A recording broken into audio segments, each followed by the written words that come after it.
Johnstone Street Jazz. You knew that. This is jazz. You can tell that, obviously. This is Gago land. Looks a bit less like it now that we built this thing on it, but it's what it is. So when you show up on let's assume it's a Monday, to the Monday Club. It's at your house, right, Tony? The Monday Club? Come closer. Come closer. Oh yeah, so you don't have to hear the echo in the room. Yep. Yeah. The Monday Club meets at your house, doesn't it? Yes. And not for many, many years since COVID. And about what year did you start? What was it? When did the Monday Club begin? Like, in my imagination, it was about 1992. I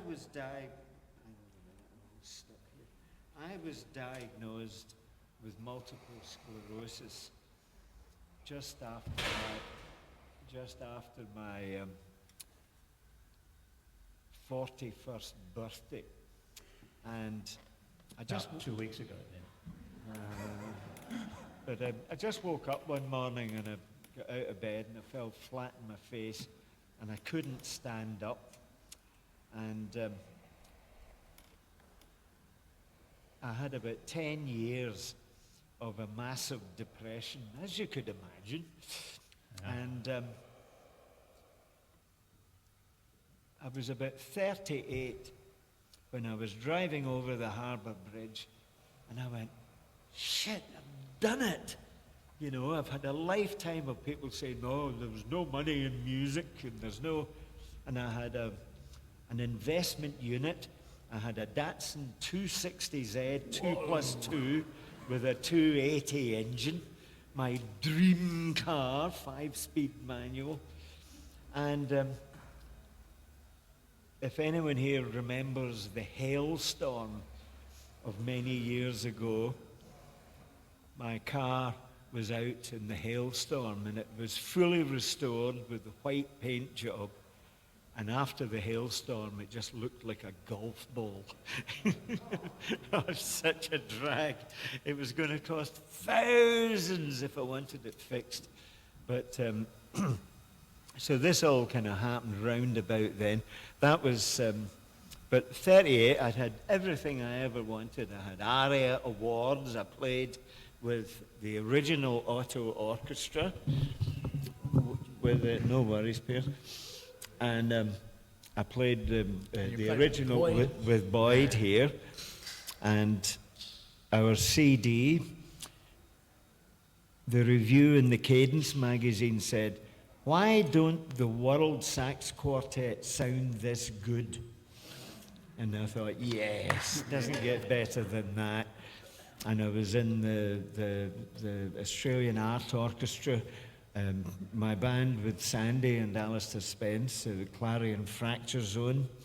Well, it's just one of the best bands in the world. And I played with I haven't Mara. sold out of CDs, fortunately. Oh, look, we've got some CDs, including the Monday Club, I understand. And the Mara band. I just thought life couldn't get better. And then I got up just after my 41st birthday and it got a lot worse. And I just didn't know what to do with myself for at least a decade. I went from having 200 casual acquaintances a week to having none. Yeah. And a friend lent me a book called What Colour is Your Parachute? Yeah. And it's a book about how you look at what you've actually got. It's for mainly business people it was talking about, but if you're going to change career midstream, this is how you think about it. And the upshot is, you just have to look at what you're good at. And after the depression had lifted, I thought, well, what am I still good at? I could still play a pretty nice long note on my instrument. And if I couldn't, I could spend all night telling you why not. and that, has he? yes. And I often do. And I was at my wife Sandy, but she was doing the Peggy Glanville Hicks speech, whatever you call it. And standing at the back of the room was this lovely chap, Steve Morley. And I'd met him once or twice, but I didn't know him very well. But he said, I teach in Normanhurst on a Monday, and on Monday morning I go to the St. Ives showground and practice my long notes. And I said, well, why don't you come to my house at Curl? You know, it's more or less on the way, and we could play. To the Newport Arms, it is. And we could play our long notes together. And I hadn't seen Boyd for quite a while, and so the three of us, every Monday morning, used to get together, play some long notes, have a coffee, talk about the state of the world. And also at that time, Sandy was and Alistair were teaching at the Uni of New South Wales. And I started maybe doing some, but I forgot what you call it, but exams, you know. I would, they would do their live performances, and I would say whether they were any good or not. And I love doing that. Yeah. And telling people whether they're any good. oh, I love telling people whether they're good or not. And that's when I met Mary, who was playing the cello there. And so I thought, oh, Mary, look, beautiful long notes. Beautiful long notes. Beautiful long notes. Wow. Actually, I noticed Sandy's not in your band. Oh, no. Saxophone players, too many notes. Yeah, too many notes. And there's a Scottish phrase that sums up quite a lot about my philosophy of this band. One toot in your root. Yeah. But no, we've had people, both sides of the equation, you know. We've had people that don't stop playing. Yeah. And we don't want that. And people that, believe it or not, you can't start. Sandy's mum was a piano player, and we did a three-piece once, and all she had to do was play the note D. And we played for 10 minutes, and then I'm going, come on, Jean. No. No, just play the note D. When? I'm going, no. What, no? Could have given her a score. So, just with well, it was like that, and so we can't have them in the band.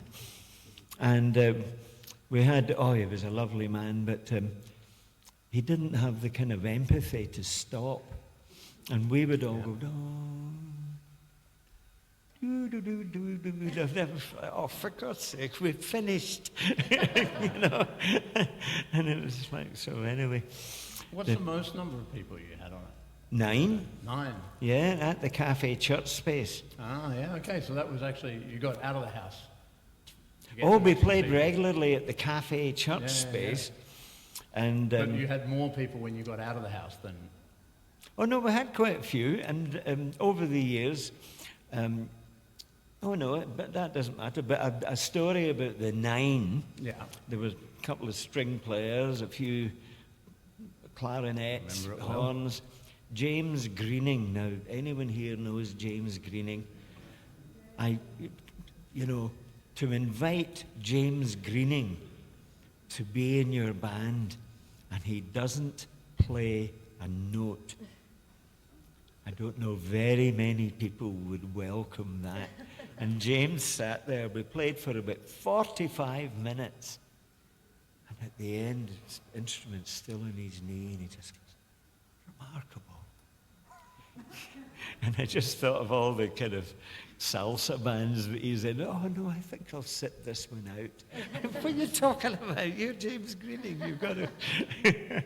And that was very funny just to see him. Maybe he was nervous that if he started playing, it wouldn't stop. Well, I was... Here's a problem we changed. I was thinking about maybe getting it like a band together with James Morrison, you know, James Greening, you know, all these, but none of them play. They all sit there, James Morrison with his dinner suit on and everything. Oh, remarkable. So, anyway. And so But that's like, when we, it's a movable feast, yeah. is what I'm saying. And it's clearly not restricted to Mondays because here we are on a Thursday. Well, no, that was just where it started, yeah. And it's always called Tony Gorman's Monday Club, Yeah. because when you just look up and Google Monday Club, there's some very dodgy ones around. Okay, right. Yeah. Does it ever convene without you? Have you guys ever got together and played long notes without Tony? You don't have to. You can tell me the truth later when Tony's not. It doesn't here. work. Doesn't work. It just doesn't work. Yeah, good. Well, no, they can come here and not play long notes, but they're not allowed to play long notes without me. Yeah. That's good. Well, I think I've got the story, Tony. Thank you very much. I've waited a long time to, hear that all in one go from Tony's mouth. How about you play us some long notes? Yeah, you can. Oh, thank you. Thank you, Andrew.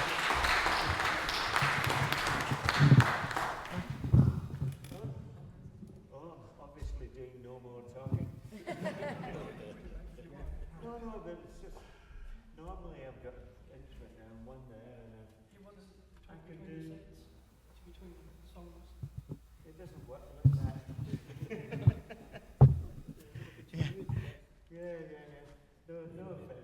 Yep. But it just doesn't work. So, I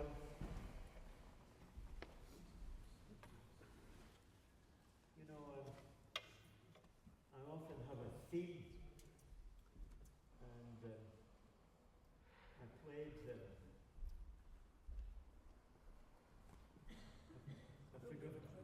I've forgotten what it's called. What's it called in the Sydney Uni, the basement place? The Sound Lounge. I played, well, it's so rare that I go to places like that. And I was playing a duet there with Bobby Singh. And I counted it on my fingers, and then I realized I didn't have enough fingers. It was 19 years since I'd been asked to play in a jazz club in Sydney.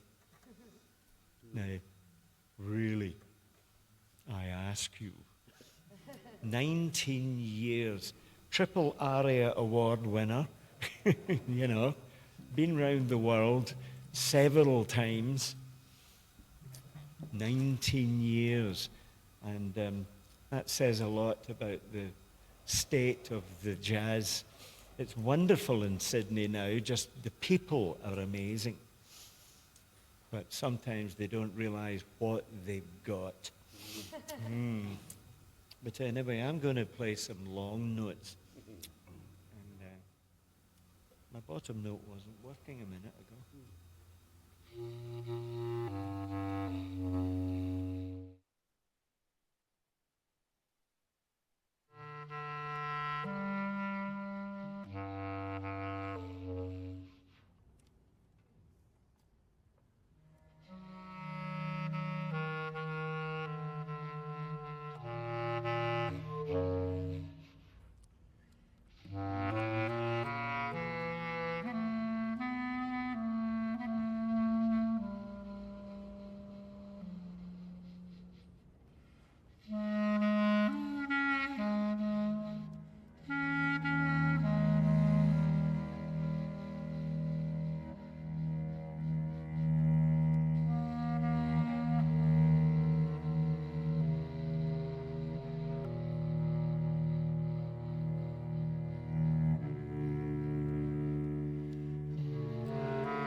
Well, that was a piece of Mary's. What was it called again, Mary? Gorman thing. The Gorman thing. I hope my brother-in-law gave me this amazing T-shirt. It's a Gorman thing. You wouldn't understand. That's actually, I didn't have it made. I'm wearing a hat called Lockheed Martin, because my nephew works for Lockheed Martin, and he travels all over the place.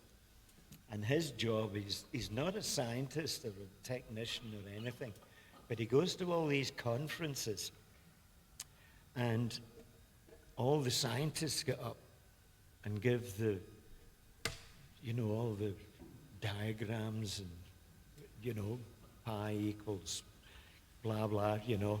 And his job is to then stand in the foyer and explain to the journalists what was actually said. Or well, maybe I'm simplifying his job, but it's very funny. He travels all over the world for Lockheed Martin. And one day I was wearing a T-shirt I have, and it's got Putin on a bear. And he's got the quiff in his hair. You might know Tintin. And so it just says, Putin-tin. He's there. And my nephew goes, I wouldn't wear that at the same time as the hat. Anyway.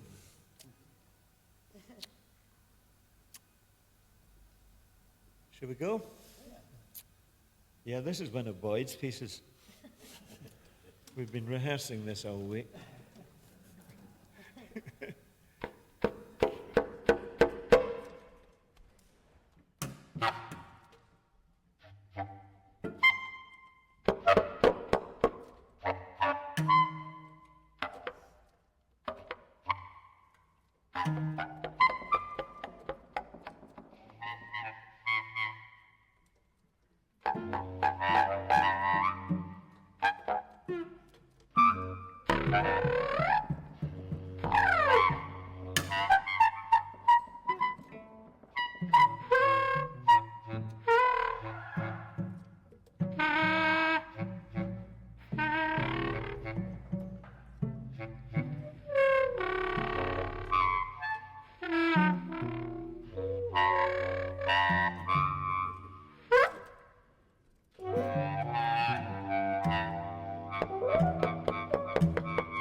very much, everyone. I think we're not doing a second set, but that was a good hour, wasn't it?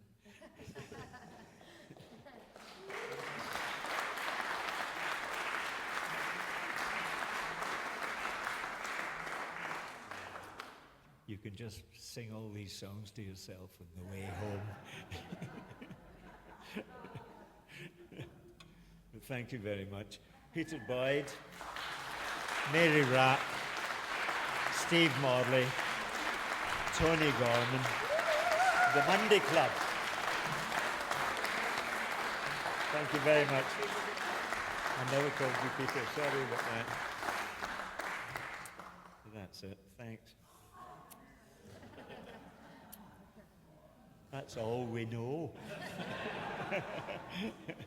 We played all the notes.